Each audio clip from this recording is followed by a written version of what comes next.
Hi, my name is Aaron Desai, and today we're going to be reading Saving Your Future, Basic Principles of Building a Financial Foundation, World System Builder.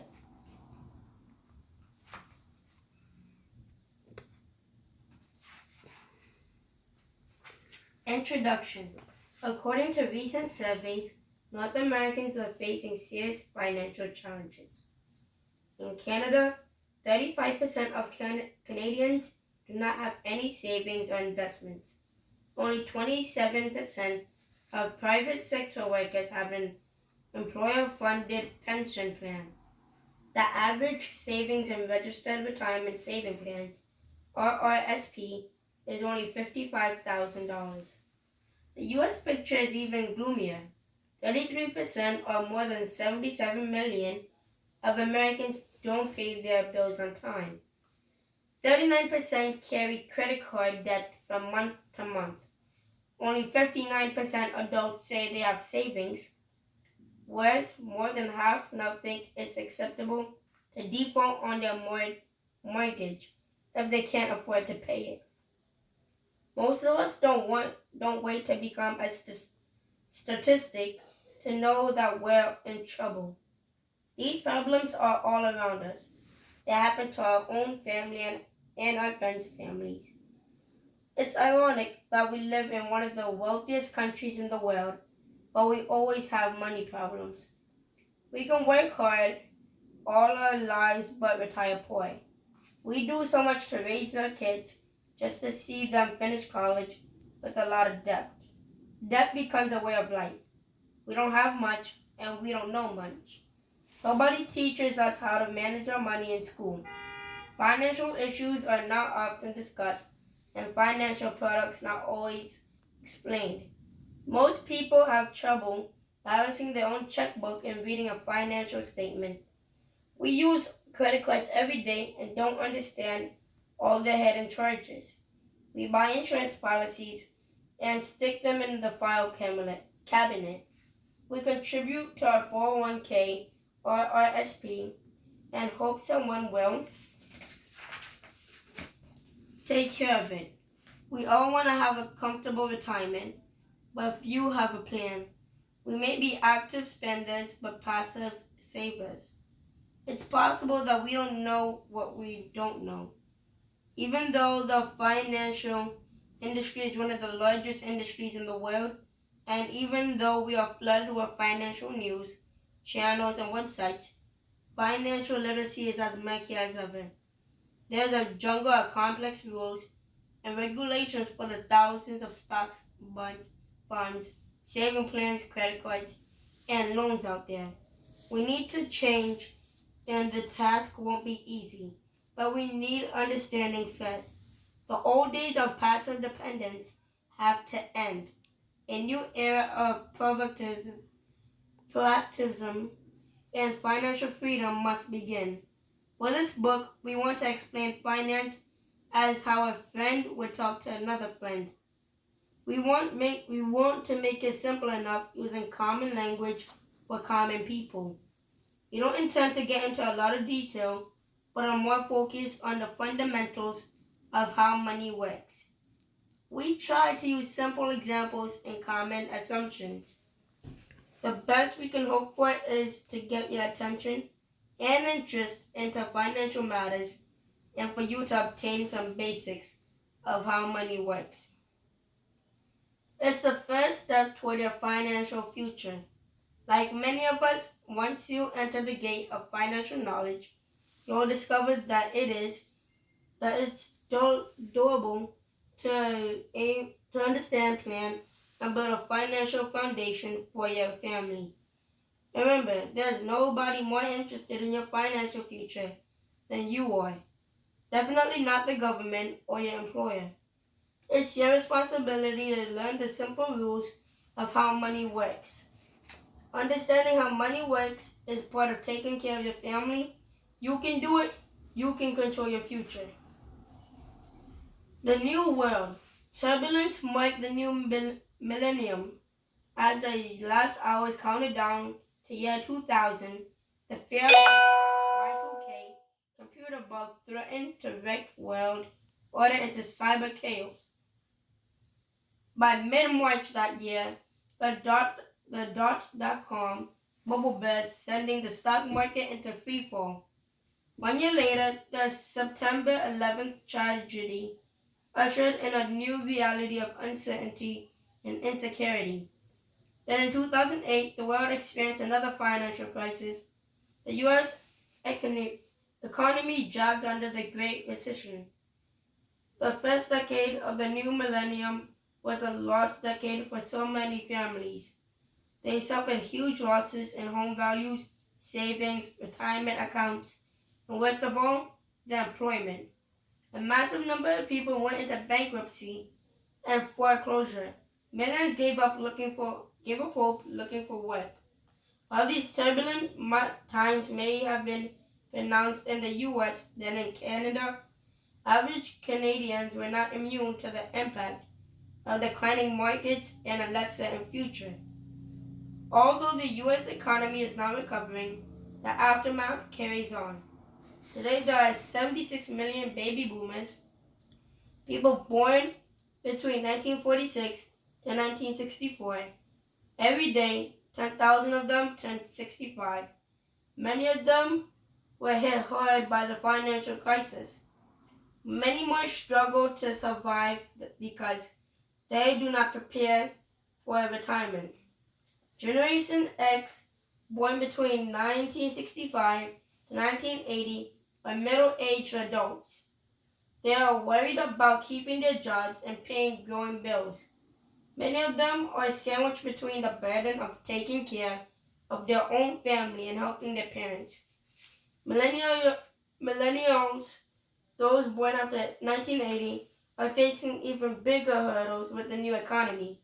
As the labor market becomes global, companies are increasingly sending their operations overseas where low labor costs are lower. In addition, more jobs are being replaced due to advances in software and automation. Technology and smart machines change so fast that worker skills may not be able to keep pace. Many people will be left behind or will have to settle for lower skilled jobs and temporary employment. The New Awakening. After World War II, the second half of the last millennium presented a comfortable way of life. Most people grew up thinking if they could go to a good college, get a good degree, and find a good job, then when they retire, the union, the company, or the government would take care of them. Saving was not a priority. Toward the 1980s and 90s, money became more accessible through easier loans and credit cards.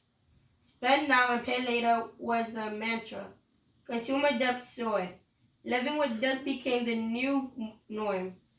From college until old age, many people went through a lifetime of debt, beginning with student loans and on to credit cards, car loans, mortgage, etc. Perhaps the only good thing to come out of the last financial crisis is that more and more people are starting to pay attention to their personal finances. They want to understand how money works and rebuild a financial foundation. Self-security. The traditional pillars of retirement are now in doubt. Personal savings. 38 million Americans are currently living paycheck to paycheck. Canada is not doing better. 30% of Canadians can't handle more than $500 of unexpected expenses without going into debt. And an additional 28% can't handle more than $2,000. Personal savings, company pensions, Social Security. Company pensions. The good old days of pensions are disappearing in North America. In the U.S., companies now offer 401ks and fuel match contributions in Canada. Companies have been moving away from defined benefit plans that provide a known retirement amount to defined contribution plans that leave the investment risk with the worker. Government programs, Social Security and Canada pension plans. In the 1940s, every retiree there's over 40 American workers were contributing to Social Security. Today, this number has shrunk to roughly 3 per retiree. The imbalance will put increasingly pressure on the government's ability to sustain Social Security and provide benefits to seniors who are living longer and require more support. In Canada, there are similar pressures on the Canada Pension Plan CPP, caused by an aging population that is living longer. As January 2015, if you were to qualify for the maximum monthly retirement pension at age 65, it would be $1,065 per month. Is this enough to provide you with the same retirement as you desire? More than ever, people need to change their thinking from social security to self-security. You must fund your own retirement. You can't depend on unions, your employer, or the government. You must take charge of your financial future and develop new financial habits. Make money, save money, grow money, protect money. Financial concepts and solutions may not be the most exciting subjects, but with discipline and patience, you can learn and understand the fundamentals. You can build a good financial education foundation. Financial independence is not a dream, it is a priority. Take control of your future. Financial foundation. Like building a house, you should start with a solid financial foundation and build it from the ground up. Protection, debt management, emergency fund, investment. First, you should have proper protection in the event of disability, health problems, or premature death. You should reduce your liability and get out of debt. You should set aside 3 to 6 months of your income to deal with sudden changes in your job or business pay for unforeseen accidents or repairs. And you should save and invest for the long run. All these tasks should be done as soon as possible. As a priority, you should consider protection first. Why? If you try to save a few $100s a month but have no insurance, when you get sick, disabled, or die suddenly, the savings won't last very long. Likewise, you have to have an emergency, but your money is tied up to save in some investment. How would you deal with the sudden, unexpected expenses? You may have to get into more debt. Strong foundation would build a sturdier, more enduring financial house. Otherwise, it won't remain standing when the storms, tornadoes, and earthquakes strike. Thus, the four financial foundation layers will build solid ground for a financial future. Understand how money works. The wealth formula. Money doesn't grow on trees. You must work for it. If you want to build wealth, there is a formula for you to build on. Money plus time plus rate of return minus inflation minus tax equal wealth. Where is the problem? Where's the money? A good number of people always seem to have money problems. Most of the time, they're short on funds. Warren Buffett advises, don't save what is left after spending. Spend what is left after saving. Pay yourself first. Set aside 5 to 10% of your income to save for the future. If possible, save 15% or more. Treat it like a bill that you must pay and pay it first. That's a family financial bill. Doesn't it make sense to pay your family first before paying other people's bills? A cable TV bill is not more important than your family's financial well-being. Buy only what you need. Spending money is a way of life for many people. Shopping becomes a habit. It can become an addiction. Finding bargains and buying on sale items don't always mean that you're saving it. It could be that you're buying things you don't necessarily need. Know the difference between what you really need and what you want. When a person says that they need new shoes, is it truly essential or simply a desire? How many people intend to buy a Toyota but drive home with a Lexus? Small changes, big money. Spending is a habit, so is saving. What if you could make small changes to your spending habits and start saving $10 a day? That's $300 per month. $300 per month at 8% in 30 years equals to $447,107. $600 a month at 8% in 30 years, $894,214. These are sizable amounts for your retirement. Can you cut down on some personal luxuries now to keep greater benefits in the future? Things like soda, lattes, bottled water, cigarettes, cable TV, high-end gadgets, new phones, shopping, fancy cars, eating out, partying. It's not what you earn that counts. It's what you keep. A common characteristic among wealthy people is that they're very conscientious about their spending. Time. Time is money. The sooner you save, the better for your future. Let's take a look at the examples on the next page.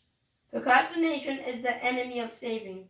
When many people are young, they think that they have a lot of time to save. Then they get married, have kids, and buy a house. With a mortgage and new expenses, money becomes tight. They tell themselves they will start saving later. As they enter midlife, their children go to college, and tuition takes a big bite out of their budget. Soon they will join the majority of people approaching retirement with little to no savings. They know they must save, but now they say it's too late.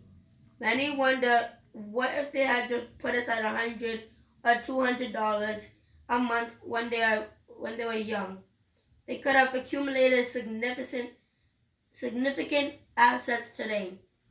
Don't wait. Save as much as you can, as soon as you can. Get rich slowly. A solid foundation takes time to build. Trees don't grow big overnight.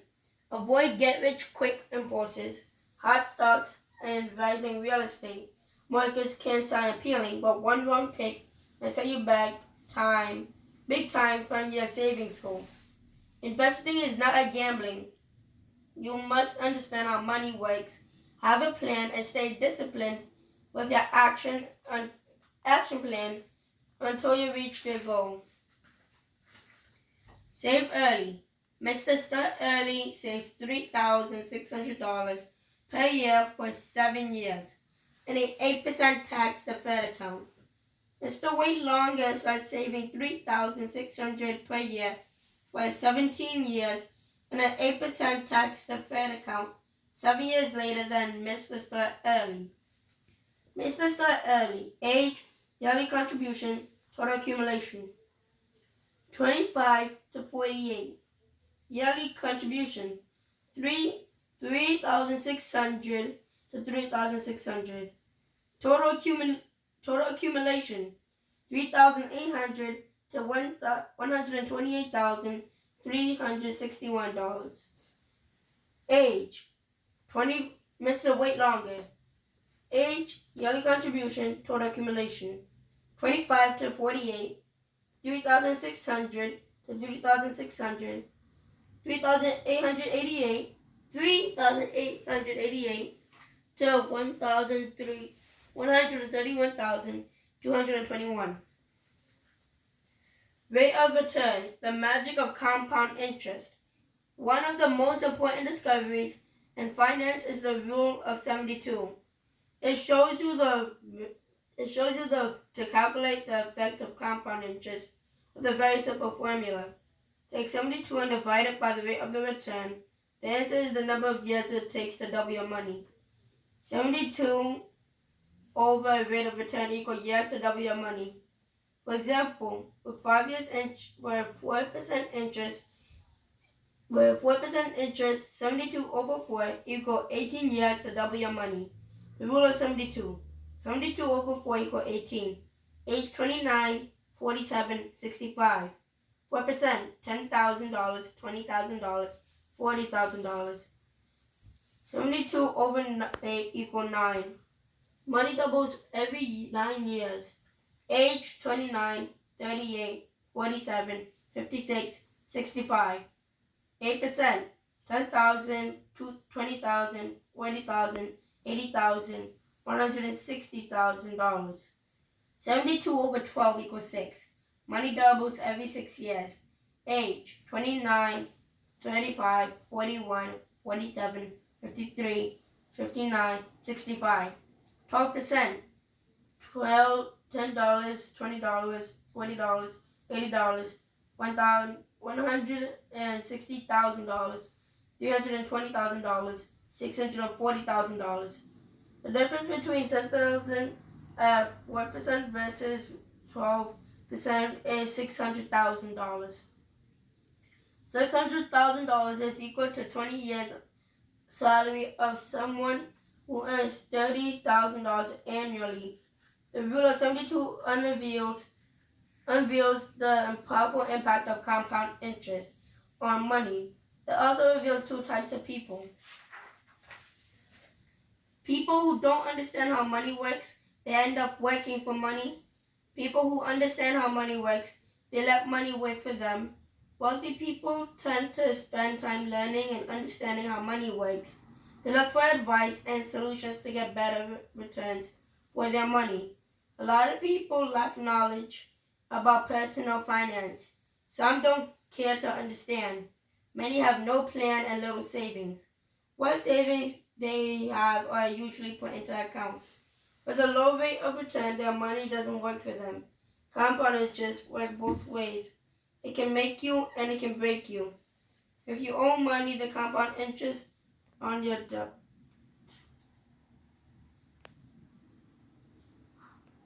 is on your debt, it can ruin you.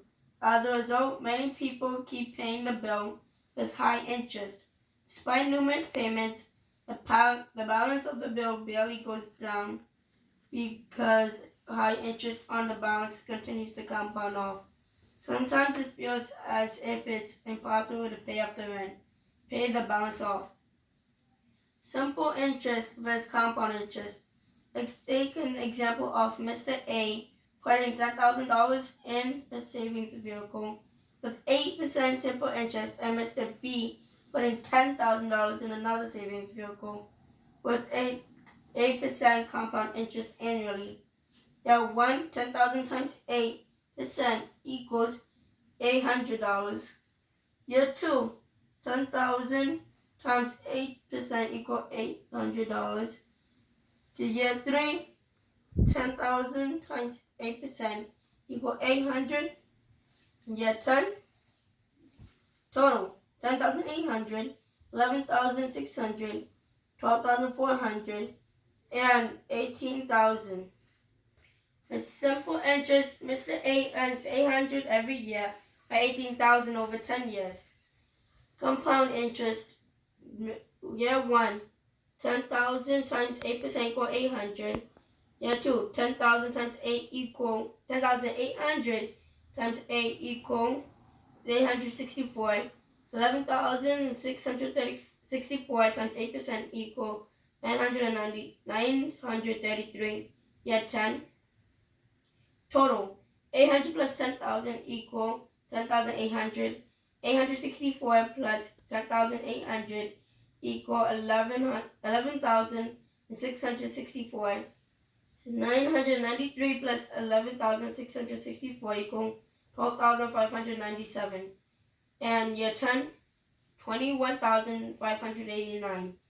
For compound interest, the savings vehicle of Mr. B gives him 8% on combined principal plus interest for the next year calculation. When you see the difference between simple and compound interest, you now understand how powerful it can be. The real rate of return. When you save or invest, it's important to have a good rate of return.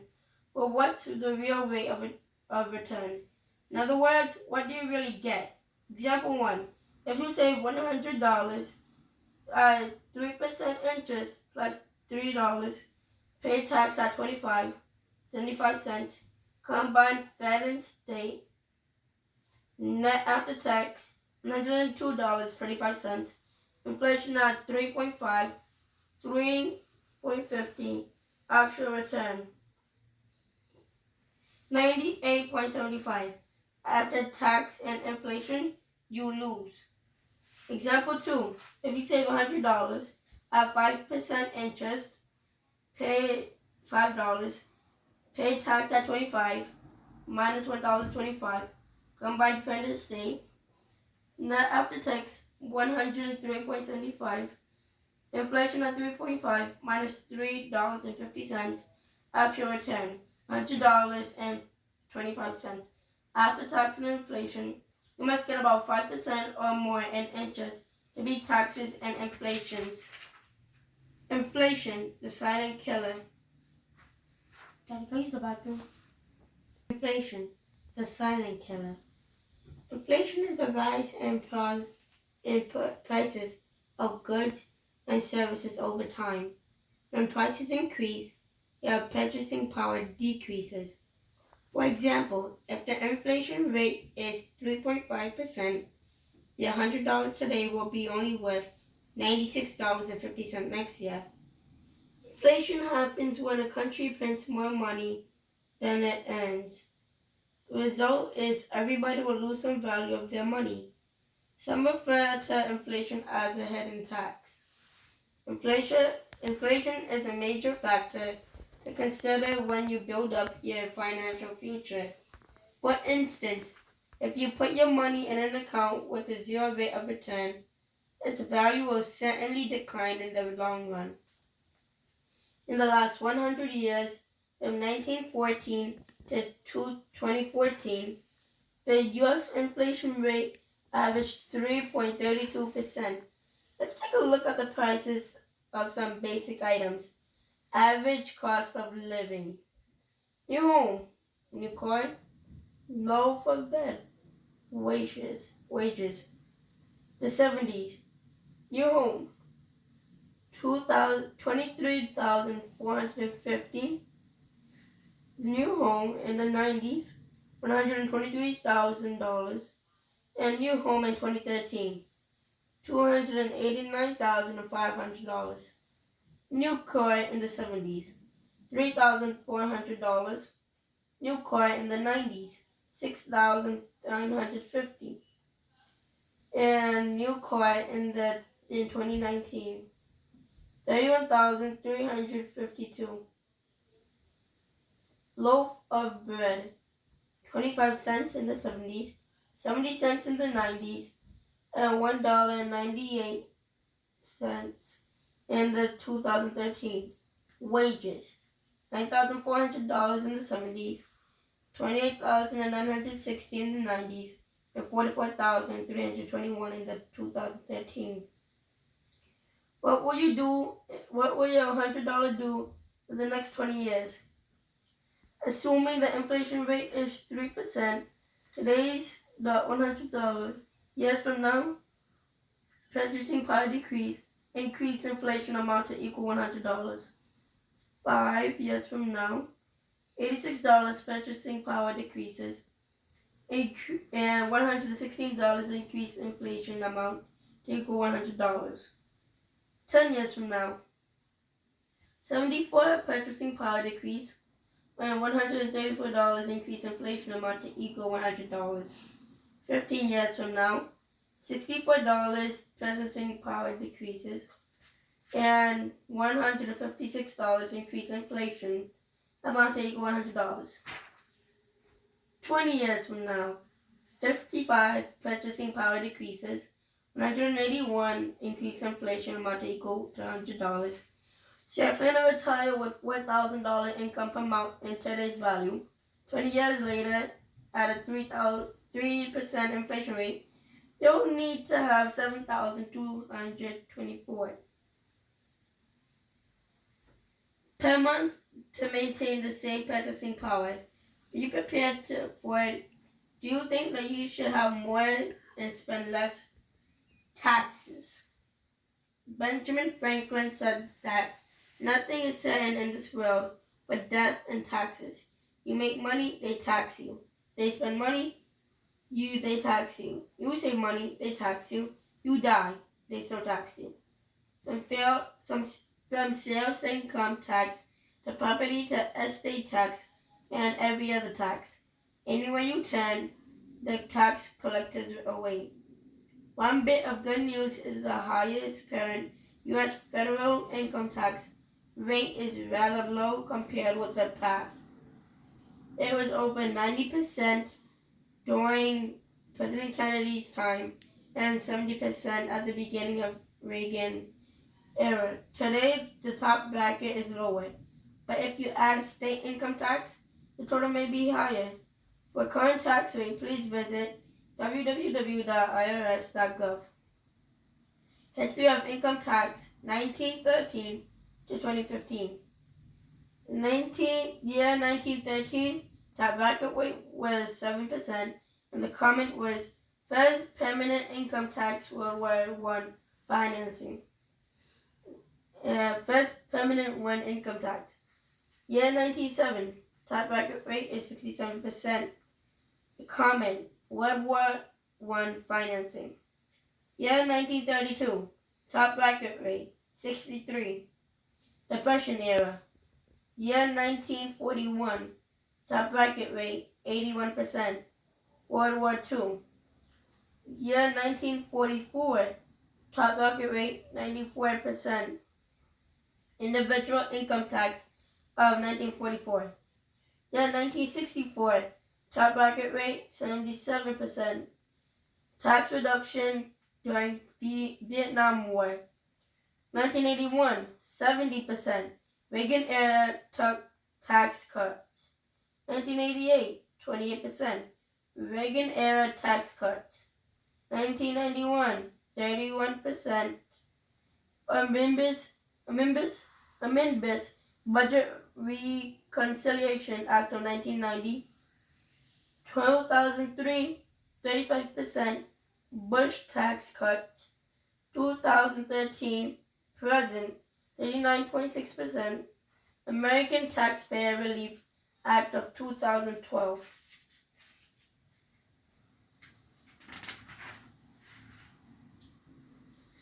While Canadians have different tax brackets and rates and some differences in the tax they pay, such as GST or HST, the ultimate impact and effect of taxes are the same and leave less money in your pocket. For current Canadian tax rates, please visit http://www.cra.gc.ca/ndvds/fq/txrts to